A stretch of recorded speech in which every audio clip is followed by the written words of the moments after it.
Hi Aries, welcome to Eight of Cups Tarot and welcome to your love reading for October. Now I'm sorry I'm a little bit late and I also missed you guys in the monthlies and I am deeply sorry for that. Life just got to be a little bit like a three-ring circus around here, which I'm sure most of you are understanding. So I just had to cut out and take a little hiatus for a little bit. So we'll just continue on. I wanted to start you guys off with a love reading so at least you get some form of a reading. And I think the love readings this month are going to be extremely important because we are in an area certainly of your life, but all of us in regards to our relationships. Now it doesn't have to be love relationships, boyfriend, girlfriends, husband, wives, etc. Could also represent business partnerships, friends. However, it is relationships that we have with other people, which is kind of our purpose here, right? It's how we connect with others, how we build with others, how we learn from others. And it's not a particular surprise that we're kind of ending 2020 on this note of relationship upheaval. We've done so much changing in the beginning and throughout the course of the year that we reach these certain levels. I've been saying this in all of my readings. We ascend in our growth, and then if the people that we are in relationship to are not ready to ascend to that certain vibration, if they haven't done the work, if they haven't done the purging and the clearing out like we've all been doing, then sometimes you'll find these relationships will fall apart. You just simply don't match them vibrationally. And the whole point of 2020, and I think we're all really feeling it here in October, is that you know that things are dramatically changing. You know that soon a lot of things in your life will never be the same again. And yet we're in that weird duality of letting go of the old, facing the fear of change, the fear of not knowing what's next. And there's sort of a division between, do I want to stay in a safe comfort zone, even though I'm not really happy here, even though I'm not really living my best life? Or do I want to, take that leap of faith and try something new? I think a lot of us are being pulled by the heartstrings right now. A lot of us are being, kind of sensing even that there's something better for us coming. So it's a particularly tumultuous time. And it could bring a lot of stuff to the surface as well. We have, and you've got a lot of second and eighth house action going on with the Mercury Retrograde. Welcome to Mercury Retrograde again. But it's also opposing Uranus in your second house of values, of self-worth. So I think there's a lot of pull between what you give to others and the way that you use your energy on yourself. There's an idea of sacrifice. What are good things to sacrifice? What is worth the sacrifice and what isn't? And it's really, at the end of the day, I think this particular phase until mid-November is really the universe getting us to release and let go. Ultimately, that's the phase that we're in. Right now, as I record this, and until Friday, we're in a last quarter moon phase, meaning that we're at that final release point. It's kind of like when you're moving out of a house and you got all the boxes, all the furniture's out, and you kind of have to go in that last time and sweep up the floor and the debris and make sure everything is emptied out. And we're really in that phase of our lives now. And some of this stuff, like when you're moving, it's sometimes when you get to the end of the packing, when you start to stumble upon treasures, maybe the things that you've had in your attic for 20 years, and maybe some of it is really positive surprises, and maybe some of it doesn't make sense anymore. you know, and Venus in Virgo means we're going through that stuff and we're saying, does this make sense? Is there a purpose for me to hang on to this? Or is it making it harder for me to make moves in my life, to go to the places that I want to go to? And there's a lot of focus on that. Now, I have to say for you guys this month, this end of the month phase, this particular week is probably going to be a little bit draining. We have the sun opposing Mars in your sign, meaning the sun is farthest away from you. A lot of times what happens when we feel like that, when we go through these sorts of transits, is that we feel worn out, we feel drained and tired. Now you have Mars in retrograde already kind of dragging you down, and as the sun opposes that, it might actually expose some of your weaker spots, which might ultimately be a good thing or a bad thing. Like I said, we're in that final sweep out phase. So the things that come to light this week are extremely important for you to really look at and to really discern whether they fit the picture of what your future is and what you want to create, or if they're just adding to the baggage. Now, I did get some new cards, which I'm really super excited about. They're called the Spacious Tarot. Let me see. By Mallon and Ruygt. It'll be in the description box below. But I actually had to wait a long time. I had to order these from the UK. I was so super excited, and then I've been working with them the past few days, even tucking them under my pillow at night. I'm like really, really loving this deck of cards. So hopefully you guys will enjoy them as well. And I'm going to try to put them closer to the camera so you can get a better look at them.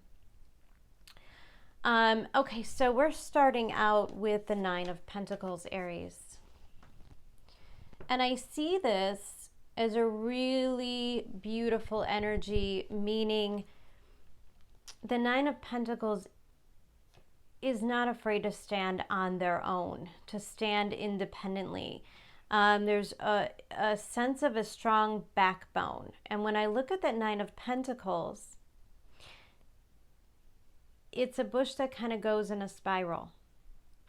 So, to me, it's indicative that although you have everything that you need to be independent, to stand on your own, meaning you're probably not coming from a place of codependency in your relationships. If they're not working, if you're not happy in them, if you're not being treated the way you deserve, when you pull a Nine of Pentacles, you don't tend to stay in those situations, right? You're fine on your own. You're fine financially. You have a very abundant life. And so you're kind of focused on things that ultimately add value to your life, and don't take from you. And important with that spiral in the plant, there's flexibility there. You know, if you were to push down on the top of a solid stick, it would probably break. But when the pressure is on and you have that spiral, there's some give. So I think you're also carrying a quality into this week where there's some give. You're flexible, you're a little bit open. And I don't know if it's to a particular person. I think it's more inward. I think you're more willing to observe and discern your own feelings. There's a sense of accountability here. And I think, Aries, you're a little bit of a sponge in the sense that you're observing the way other people treat you, observing the way that other dynamics are playing out in your life. And I think with that information, with the feedback that you get, you're willing to make decisions as they come. Now, Nine of Pentacles comes out next to the Four of Swords. Definitely a feeling, if you see there's 4 stones kind of laying up against a park bench and it's absolutely covered in like that beautiful white blanket of snow. Almost makes me believe I miss winter, but I don't.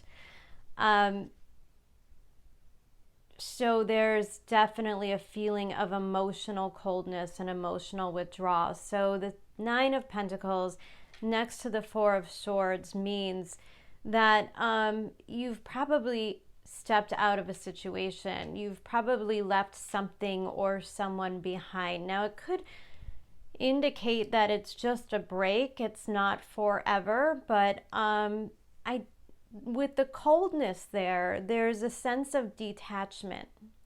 So whether you've physically left a situation, you know, whether there's been an actual breakup, moving out of houses, or if it's just kind of more inwardly, like, I just know I don't want to be with this person anymore. It could be either or, and it could have just happened. To be honest with you, we're coming out of a Venus trine Uranus, which is definitely a need for, well, it's like breakthroughs, which bring you closer to being your authentic self. And a lot of times this energy comes through as wanting to be single, wanting to be free. Uranus always wants us to feel free, to make choices, to move towards our goals, to change our mind. You know, Uranus is all about change and progress. So if there's been a loss of feelings, a removal of investment within a relationship, you seem to be handling it very well, meaning it's not bringing out codependent issues with you. I don't see you in a fear place, afraid of what's going to happen, afraid that you'll never meet somebody new. I don't pick up that feeling at all. However, I do have to warn you that we have Mercury retrograde this month, as well as Mars retrograde in your sign. And retrogrades, A, mean we're doing a lot of inward work, and B, there's a lot of stuff going on from the past. And that's where your third card comes in, which is that of the moon.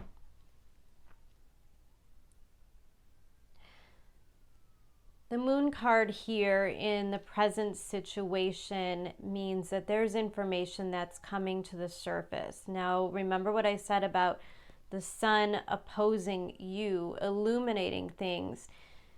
It could make you feel drained. It could make you feel tired. The moon is out. You're operating in moonlight, meaning you probably feel like you don't have all of the information.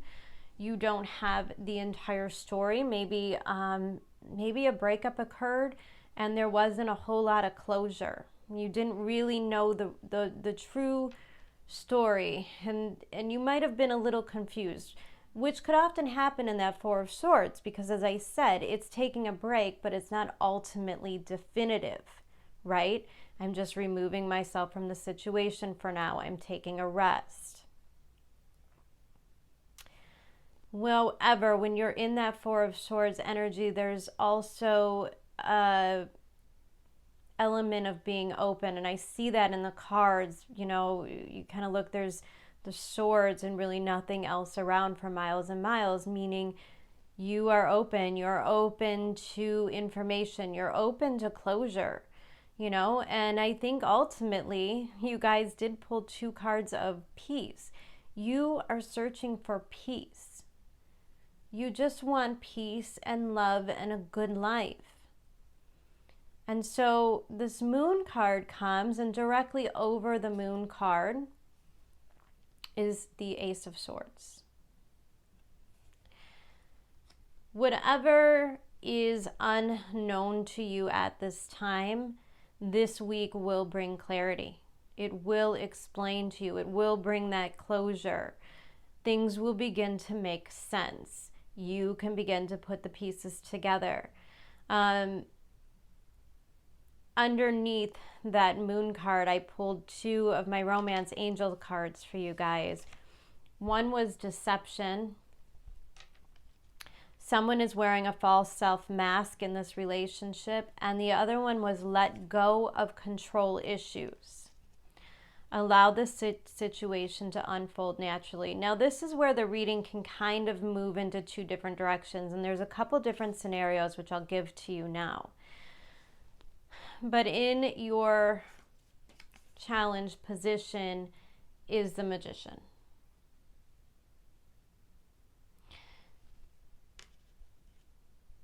this person that you've walked away from or left, this situation, and this could also represent a job. There's definitely more to the story. There's more information coming to the surface. Either there's more that they want to tell you, or maybe there's a conversation that you want to have. Now, the deception card could mean a couple different things. A, they may not be the person you thought they were when you first started dating or you got together. They may be lying or deceiving you about certain things. Or maybe if you've broken up and this person is acting like they don't care, if this is their energy of the Nine of Pentacles and the Four of Swords, that they're fine with the emotional distance, maybe you feel left out in the cold by them. It may not necessarily be the truth. They may not be telling you everything that's going on. Now, the Magician card as a challenge card, and especially with the dynamics, because that Mars in your sign of Aries is going to make a square to Pluto, meaning that at a lot of times when this happens is manipulation and control tactics come out.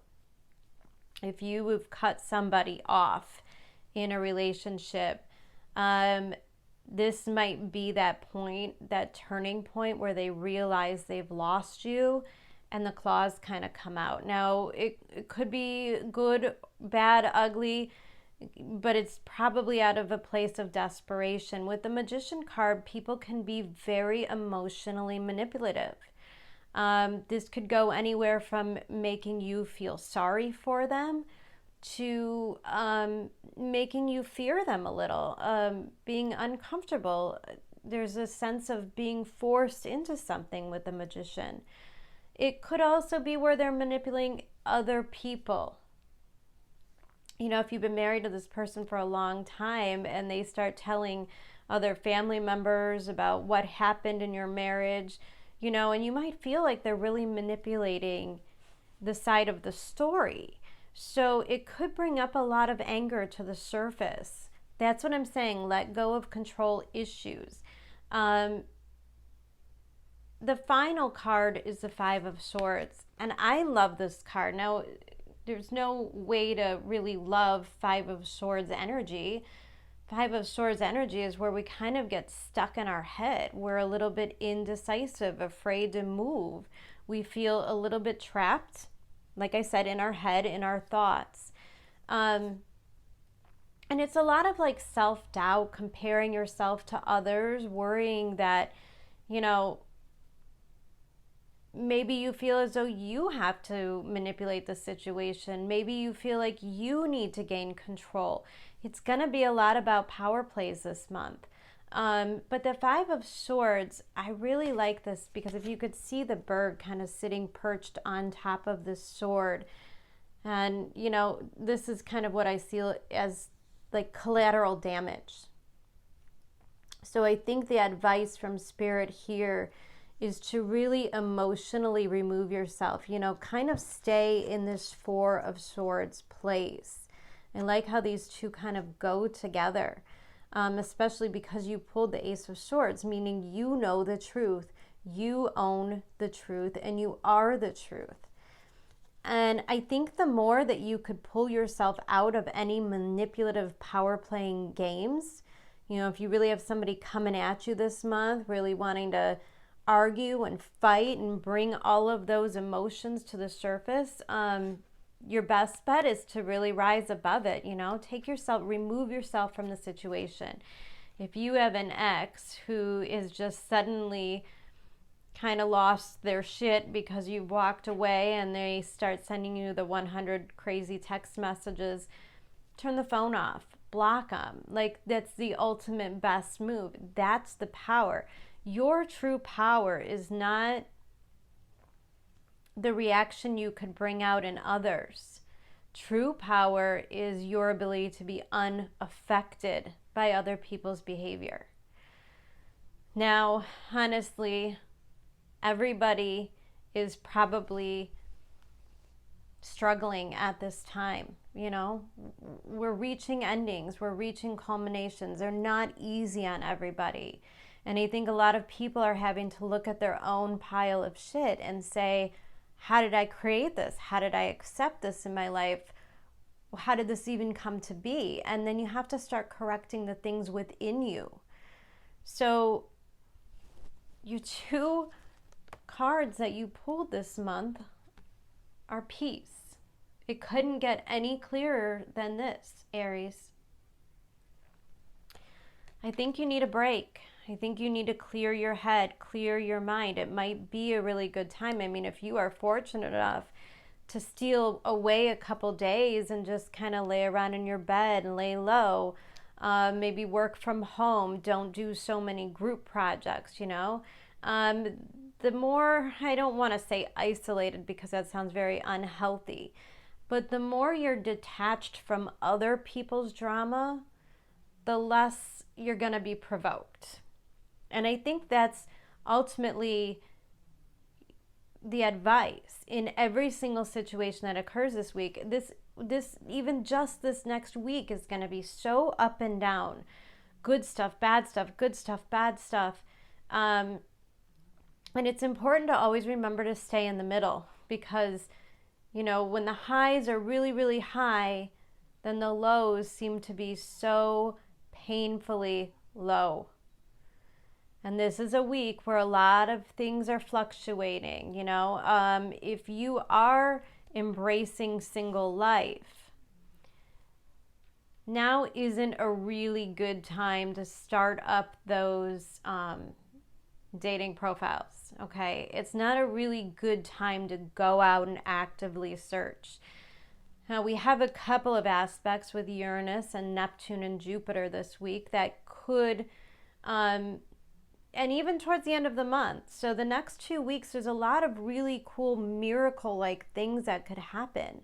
Kind of like running into the love of your life at a gas station or something, you know? Like, these are things that could happen. But if you're really kind of put yourself out there doing the dating profile thing, you might kind of be seeing the uglier side of a lot of people, you know, because it's all coming to the surface. It's for every, I mean, it feels a little more Scorpio energy right now than it does Libra. So you might meet a lot of people that are in this kind of power dynamic, trying to gain power and control over others, kind of taking all of their repressed emotional hurts and taking it out on other people just so that they could act out that pain. It's a horrible thing, and it requires a lot of compassion on our end just to not take it personally. So my warning to you is that it's out here this month. These things will be right in front of your face. You really just have to watch the news to see what I mean. So the more you can lay low this month, the more you could kind of be in that really zen, above the drama. I think you're going to gain a lot of rest and peace and comfort that you've been really searching for. And that's the best I can tell you. As far as relationships go, it's really about you right now, Aries. It's really about what you want, and not really letting anybody push you in or out of anything. Now, I did want to bring up a point to you, and this is just maybe a very tiny few of you. If you're in a situation, either it was a three-party situation or maybe like a relationship at work, and there was a breakup, this person might actually get so manipulative and so nasty that they kind of threaten to ruin your reputation in some way. You know, maybe tell your wife or your girlfriend, or you know, maybe just send out something embarrassing, because I'm kind of picking up that energy. And if that is the case, Aries, I would take it as an opportunity to allow yourself to come clean, because anything that you're feeling guilty over, and it's not to say that you did anything wrong, but there's an overwhelming feeling within you that maybe you did something wrong, and you carry it around and you wonder, oh my God, what would happen if anybody found out about this, or, you know, but usually it's kind of like pulling off the Band-Aid, right? Once it's all over, it wasn't even nearly as bad as we thought it was going to be. And now I don't have to carry all that with me. I don't have to waste all that time and energy worrying about what if. It's happened, it's over, it's out there. So if you are in that kind of a situation and you could kind of view it from that, allow it to bring you freedom, allow it to bring you peace. Remember, nobody can take your dignity away from you. Okay? Nobody has the right to judge you, and it's none of your business what other people think or say. So, Aries, it's important that you learn that you just authentically be yourself, do your thing, and the people that are meant to be in your life in these next upcoming phases, they're just going to naturally come to you. There's really not a lot of effort, and in fact, the less effort you make towards it, the better. All right, guys, I really hope that you have a wonderful couple of weeks. I will try to get back here before the full moon on Halloween, which is conjunct Uranus, and it's probably going to be a pretty crazy Halloween and a really crazy political period as well. We could expect a lot of excitement as we come towards this election. So I'll be popping in. Remember to check my Instagram. I post a lot there as to how to get through the current energies. And as well, don't forget to like, share. We're growing this community. I'm very proud of it. And I am so appreciative for everyone that's been here and partaking in it. I love you guys so much. Have a great month.